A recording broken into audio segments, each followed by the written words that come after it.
Hi guys, என்னம்மா செய்யற இன்னைக்கு வந்து இட்லிக்கு சட்னி தான் ஸ்பெஷல். வந்து சட்னி ரெசிபியா வந்து அப்டேட் பண்ணிட்டு இருக்கோம். இது வந்து பாத்தீங்கன்னா நம்ம ஹோட்டல் கடையோ இல்லக்கப்புறம் ஸ்ட்ரீட்ல வந்து பாத்தீங்கன்னா ஸ்ட்ரீட் ஃபுட் வச்சிருப்பாங்க இல்லைங்களா, ரோட்டு கடை, அவங்களுக்கும் வந்து பாத்தீங்கன்னா ஹெல்ப்ஃபுல்லா இருக்கும். இது இன்னைக்கு செய்யற ரெசிபி வந்து பாத்தீங்கன்னா ஆந்திரா சட்னி. இப்போ அடுப்பு ஆன் பண்ணியாச்சு. நான் நான்ஸ்டிக் பேன் தான் வச்சிருக்கேன். ஸோ ஆயில் வந்து சேர்த்துக்கலாம். இதெல்லாம் கொஞ்சம் ட்ரை பண்ணுறது, ரோஸ்ட் பண்ணுறதுக்காக தான். ஆயில் வந்து ஒரு 4 ஒரு 5 ஸ்பூனுக்கு வந்து சேர்த்துக்கிறோம், அவ்வளோதான். ஆந்திரா சட்னினா என்ன ஸ்பெஷல் இதில்? ஆந்திரா சட்னியில் வந்து ஸ்பெஷல் என்னன்னா வேர்க்கடலை, அதுதான் வந்து மெயின் ஸ்பெஷலு. ஸோ வந்து பார்த்தீங்கன்னா ஆந்திரா சட்னினாவே வேர்க்கடலை மட்டும்தான். நான் வந்து நம்ம டிமார்ட்ல வாங்கி வந்துக்கிறோம்ல வேர்க்கடலை. இது வந்து பார்த்தீங்கன்னா எந்த வேர்க்கடலைனாலும் சரி, இல்லை அந்த கசப்பா வந்து பார்த்தீங்கன்னா வேர்க்கடலை 1-2 இருந்துச்சுன்னா எடுத்துருங்க, சட்னி வந்து டேஸ்ட் போயிடும். ஸோ அந்த மாதிரி இல்லாமல் இந்த மாதிரி நீட்டாக வச்சுக்கணும் வேர்க்கடலையே. இப்போ வந்து பார்த்தீங்கன்னா ஆயில் சேர்த்தாச்சு. ஏன்னா நான் ஆயில் கொஞ்சம் கூட வச்சிருக்கிறேன்னா வெங்காயம் தக்காளி எல்லாம் வதங்கணும். ஸோ அதனால தான் இப்போ வந்து பார்த்தீங்கன்னா வேர்க்கடலை ஃபஸ்ட்டு சேர்த்துக்கணும். வேர்க்கடலை சேர்த்துட்டு இப்போ ஃபஸ்ட்டு வேர்க்கடலை நல்லா ரோஸ்ட் பண்ணிக்கலாம். இந்த வேர்க்கடலை வந்து பார்த்தீங்கன்னா அந்த பச்சை வாசனை போகிற அளவுக்கு வந்து பார்த்தீங்கன்னா ரோஸ்ட் பண்ணணும். இப்போவே நம்ம வந்து பார்த்தீங்கன்னா கடலைப்பருப்பு உளுத்தம்பருப்பு வந்து சேர்க்கக்கூடாது. சேர்த்துட்டோம்னா என்ன ஆகும்னா இது வந்து பெரிய கொஞ்சம் சைஸ் பெருசாக இருக்கு இல்லையா. ஸோ வந்து பார்த்தீங்கன்னா இது வந்து ரோஸ்ட் ஆகிறதுக்குள்ள அது வந்து ரொம்ப ரொம்ப சின்ன சின்ன சைஸ் வந்து கடலைப்பருப்பும் உளுத்தம்பருப்பும் உடனே டக்குன்னு வந்து கருகிடும். இது வந்து பார்த்தீங்கன்னா கொஞ்சம் ஒரு பாதி வந்து ஒரு 15% வந்து நல்லா வந்து ரோஸ்ட் ஆனதுக்கப்புறம் அதை சேர்த்துக்கலாம். இப்போ வந்து சிம்மில் வச்சுட்டு, ஏன்னா வந்து பார்த்தீங்கன்னா அது மேலே வெடிக்க ஆரம்பிக்கும். இது பாதி குக் ஆகட்டும். இப்போ வந்து பார்த்தீங்கன்னா வேர்க்கடலை வந்து இந்த மாதிரி அந்த ஸ்மெல்லு ஒரு ரோஸ்ட் ஆகும்போதே இந்த டைமில் உளுத்தம்பருப்பும் கடலைப்பருப்பும் 2 சேர்த்துக்கலாம். சேர்த்துட்டு இப்போ கொஞ்ச நேரம் நல்லா ரோஸ்ட் வந்து பண்ணிக்கலாம். வேர்க்கடலை வந்து பார்த்தீங்கன்னா எல்லாராலையும் சாப்பிட முடியும். வாங்கி வந்துட்டு பாதாம் பருப்போடைய ஈக்குவல் வந்து பார்த்தீங்கன்னா வேர்க்கடலை ரொம்ப ரொம்ப வந்து பார்த்தீங்கன்னா நல்லது. ஆனால் வந்து பார்த்தீங்கன்னா இது கொலஸ்ட்ரால் அப்படின்லாம் சொல்லுவாங்க. அந்த காலத்துலலாம் எப்படின்னா நம்மளுக்கு வந்து இன்னைக்கு வந்து சன்ஃப்ளவர் இருக்குது, கோல்டு வின்னர் இருக்குது, ஃபார்ச்சூன் ஆயில் இருக்குது. அப்போல்லாம் ஒரே ஒரு நம்ம வந்து குக் பண்ணுறதுக்கு ஆயில் என்னன்னா நல்லெண்ணெயில் வந்து எனி டைம் வந்து சமைக்க மாட்டாங்க. வேர்க்கடையில் வந்து பார்த்தீங்கன்னா எண்ணெய், வேர்க்கடலை எண்ணெய் தான், அதாவது கலக்காய் எண்ணெயில தான் வந்து கடலை எண்ணெயில தான் வந்து சமைப்பாங்க. எங்க வீட்டுலாம் வந்து பாத்தீங்கன்னா வேர்க்கடலை வந்து நிலத்திலே வளையும். எள்ளுன்னா பாத்தீங்கன்னா டின்னா வந்து ஆடி எடுத்து வந்து வச்சிருவாங்க. எங்க வீட்டுலலாம் கடையில வந்து நாங்க வாங்க மாட்டோம் அவ்வளோவா. வாங்குற திங்ஸ் மட்டும் கடையில வாங்குவோம். மற்றதெல்லாம் விவசாயம் தான், நிலத்துல எல்லாம் வளையும். எங்களுக்கு பருப்புல இருந்து எல்லாமே வளைஞ்சிரும். ஸோ ஒரு வருஷத்துக்கு தேவையான அளவுக்கு வந்து விவசாயத்துல எங்களுக்கு வந்துடும். வீட்டுக்கும் வச்சுப்போம், விலைக்கும் வந்து கொடுப்போம். ஸோ அந்த மாதிரி அப்போல்லாம் நம்ம இந்த மாதிரி ஹெல்த்தியானதான். அதனால தான் நான் வந்து சொல்கிறேன், வேர்க்கடலை வந்து பார்த்தீங்கன்னா கொலஸ்ட்ரால் வரும். ஸோ அதனால வந்து அப்படிலாம் கிடையாது. நம்மளாம் வந்து நினைக்கிறது தான் சன்ஃப்ளவர் சாப்பிட்டா மட்டும் நான் கொலஸ்ட்ரால் வராதுங்களா. அதாவது ஒரு அளவோடு எடுக்கணும். ஆயில் எதுவாக இருந்தாலும் சரி ஒரு லிமிட்டு. ஸோ லிமிட் அதிகமாக வந்து பார்த்தீங்கன்னா நம்ம சாப்பிடும்போது அது எந்த எண்ணெயாக இருந்தாலும் கொலஸ்ட்ரால் தான் உருவாகும். ஏன் நிறைய பேர் கேட்பாங்க வேர்க்கடலைனால இந்த மாதிரினா, அவங்களுக்காக நான் இந்த ரீசன் சொல்கிறேன், எல்லாருக்காக நான் வந்து சொல்லுவேன். ஸோ இப்போ வந்து இந்த டைமில் நம்ம வந்து வெங்காயம் சேர்த்துக்கணும். பூண்டு வச்சுருக்கேன், மூடி போட்டு தெறிக்க ஆரம்பிக்குது. ஏன்னா வெங்காயத்துலேருந்து அந்த தண்ணீர் கலப்புலப்பு. இப்போ வந்து நான் மெயினாக வந்து என்ன வச்சுருக்கிறேன், காஞ்ச மிளகாய். இது காரத்துக்கு அளவுக்கு வச்சுருக்கேன். இவ்வளோ மிளகாயான்னு கேட்காதீங்க, காரம் வந்து இந்த மிளகாயில் வந்து நல்லா இருக்குது. எதுக்காகனா வேர்க்கடலை தக்காளி வெங்காயம்லாம் சேர்க்குறோம், புளிப்பு இருக்குது இல்லையா. ஸோ அதனால் அதுக்கு தகுந்த மாதிரி காரத்தை நான் சேர்த்துருக்கேன். இந்த மாதிரி நீங்கள் வந்து பார்த்தீங்கன்னா இது வந்து ஆந்திராவில் வந்து பார்த்தீங்கன்னா இட்லி ரொம்ப சாஃப்டாக இருக்கும். ஸோ வந்து இந்த அந்த கடையில் வந்து இந்த மாதிரி சட்னி தான். ஆந்திராவில் பார்த்தீங்கன்னா மோஸ்ட்லி இந்த மாதிரி வேர்க்கடலை சட்னி இருக்கும். அது இல்லாமல் தனியாக வேர்க்கடலை சட்னி செய்வாங்க இல்லையா, அது வந்து பார்த்தீங்கன்னா வறுத்து எடுத்து புடச்சி அடிச்சுட்டு செய்வாங்க வேர்க்கடலை சட்னி. காலஸ்ட்ரியில் நாங்கள் சாப்பிட்ருக்கோம். கோவிலுக்கு போகும்போது பார்த்தீங்கன்னா டெம்பிள் போவோம் இல்லைங்களா, அப்போ வந்து பார்த்தீங்கன்னா சாப்பிட்ருக்கோம் நாங்கள்.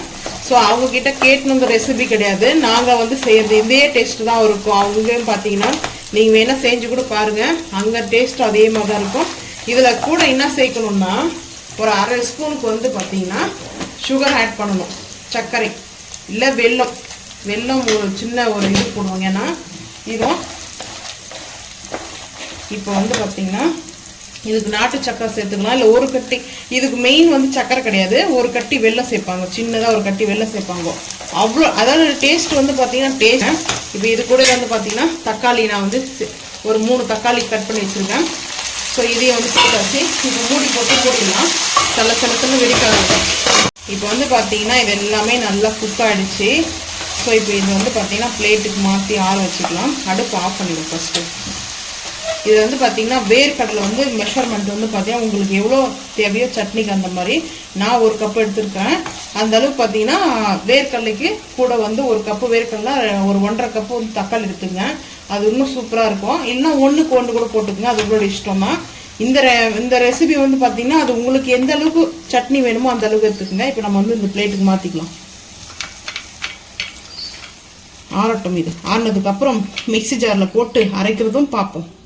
நான்ஸ்டிக் பேனில் போட்டதுனால இப்போ வந்து பார்த்தீங்கன்னா ஒட்டாமல் வருது. இதை வந்து நான் திருப்பி விட்டேன். ஃபஸ்ட்டு நான் வந்து பார்த்தீங்கன்னா இந்த பக்கம் வந்து பாருங்கள் எல்லாமே ஒட்டவே ஒட்டாது. ஸோ வந்து பார்த்தீங்கன்னா இங்கே அடி பிடிக்காதனால தான் வந்து பார்த்தீங்கன்னா அது கரெக்டாக வந்து இருக்காது பார்க்குறதுக்கே. இந்த உளுத்த வடை வந்து பார்த்தீங்கன்னா ஸோ நேற்று வந்து செஞ்சுட்டு கொஞ்சம் மாவு வச்சுட்டு வந்தோம் இல்லையா, அதுதான் வந்து இப்போது 2 டேஸ்க்கு வந்துச்சு நம்மளுக்கு அந்த மாவு வந்து பார்த்தீங்கன்னா இந்த மாதிரி தான் வந்து. இப்போ பாருங்கள் எவ்வளோ சூப்பராக வந்து இருக்குது. நேற்று நம்ம அந்த கடாயில் யூஸ் பண்ணும்போது அது காட்டுறதுக்காக தான் வந்து நான் பார்த்தீங்கன்னா அந்த கடாயில் யூஸ் பண்ணேன். ஏன்னா வந்து இந்த மாதிரி யூஸ் பண்ணி பாருங்கள், உங்களுக்கு வந்து ஈஸியாக இருக்கும்.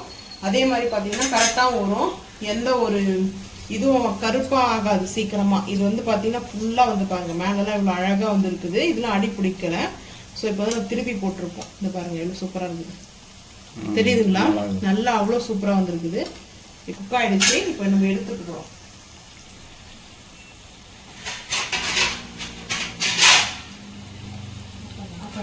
பண்ணிட்டு அப்படியே வந்து எடுத்துக்கலாம்.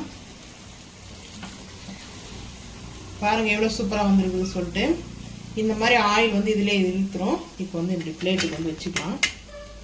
இந்த மாதிரி வந்து நீங்க செஞ்சு பாருங்க.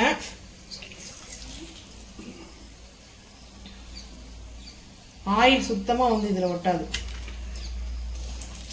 இப்போ வந்து மிக்ஸி ஜாருக்கு வந்து சேர்த்துக்கலாம். நம்ம அரைக்கிறதுக்கு முன்னாடி கல்லுப்பு சேர்த்துக்கலாம். இப்போ வந்து பாத்தீங்கன்னா கல்லுப்பு சேர்த்துருக்கிறேன். இது வந்து அரைச்சி முடிச்சிட்டதுக்கு அப்புறம் நம்ம வந்து தண்ணி ஊற்றி பார்ப்போம். அதுக்கப்புறம் வந்து பாத்தீங்கன்னா கம்மியாக இருந்தால் கூட சால்ட்டா சேர்த்துக்கலாம். இப்போ அரைக்கும் போது மட்டும் இது கரெக்டா இருக்கும் நான் வச்சிருக்குது. இப்போ அரைச்சிட்டு வந்து பார்க்கலாம் வாங்க. இதுல வந்து பாத்தீங்கன்னா கடுகு, பெருங்காயம், கருவேப்பிலை தாளிப்பு கொடுத்து வச்சிருக்கேன். இப்போ வந்து பாத்தீங்கன்னா இதுலயே வந்து சேர்த்துக்கலாம். இதுதான் இந்த சட்னி இப்படி இருக்கும். டேஸ்ட் ரொம்ப சூப்பரா இருக்கும். கொஞ்சமா தண்ணி ஊத்திட்டு இந்த மாதிரி நான் வந்து பாத்தீங்கன்னா கொஞ்சம் திக்கா வச்சிருக்கிறேன். ஏன்னா எங்களுக்கு இப்படி சாப்பிட ரொம்ப பிடிக்கும். இதை வந்து பாத்தீங்கன்னா ஹோட்டல் வச்சுட்டு இருக்கிறீங்கன்னா இன்னும் கொஞ்சம் தண்ணி நீங்க சேர்த்துக்குங்க, கொஞ்சம் லிக்விடா வந்து பண்ணிக்கோங்க. இது வந்து சாப்பிட்றதுக்கு அவ்வளோ சூப்பரா இருக்கும் இந்த சட்னி. ஆனா இது வந்து பாத்தீங்கன்னா இந்த வெங்காய தாளிசுல ஸ்ப்ரிங் ஆனியன், ஸோ அந்த ஃப்ளவர்ல வந்து கிடைக்கும். இது யாருன்னா பார்த்தாங்கன்னா வேர்க்கடலை சட்னினே சொல்ல மாட்டாங்க. வேர்க்கடலை வச்சு டேஸ்ட் சூப்பரா இருக்கும். ஆந்திரா ஸ்பெஷல், ஆந்திராலே போய் சாப்பிட்ட மாதிரி இருக்கும் இந்த சட்னி. சாப்பிடும்போது டேஸ்ட் அட்டகாசமா இருக்கும். வாங்க இப்போ பிளேட்டிங் பார்த்துக்கலாம். ஸோ வந்து பார்த்தீங்கன்னா சுட சுட இருக்கும். ஹாட் பாக்ஸில் தான். இப்போ வந்து பார்த்தீங்கன்னா பிளேட் வச்சாச்சு. கொஞ்சம் சைஸ் பெருசாக வச்சுருக்கேன் இட்லி வந்து பார்த்தீங்கன்னா அப்போ நல்லா இருக்கும். ஸோ ஆளுக்கு 3 இட்லி வந்து செஞ்சு எடுத்திருக்கேன். 3 இட்லி 2 வடை போதும். நம்ம எப்படி கடையில் போய் வாங்கி சாப்பிடுமோ ஸோ அதே மாதிரி பார்த்தீங்கன்னா ரொம்ப டேஸ்ட் சூப்பராக இருக்கும். வடை வச்சுக்கலாம்.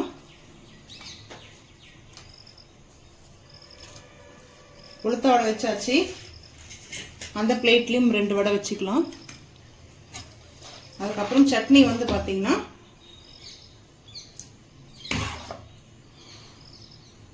ரொம்ப சூப்பரா இருக்கும். இந்த சட்னி வந்து ரெசிபி வந்து பாத்தீங்கன்னா நீங்களும் இதே மாதிரி வந்து செஞ்சு சாப்பிட்டு வந்து மறக்காம வந்து கமெண்ட் பண்ணுங்க. இந்த வீடியோ பிடிச்சா லைக் பண்ணுங்க, ஷேர் பண்ணுங்க, சப்ஸ்கிரைப் பண்ணுங்க, பெல் ஐக்கான் வந்து கிளிக் பண்ணுங்க. மறக்காம சேனல் வந்து ஃபாலோ பண்ணுங்க. அப்பதான் போற வீடியோ உங்களுக்கு நோட்டிபிகேஷனா வரும். இது பேச்சுலர் கூட இந்த சட்னி வந்து ஈஸியா செஞ்சு சாப்பிடலாம். டேஸ்ட் சூப்பரா இருக்கும். தேங்க்யூ.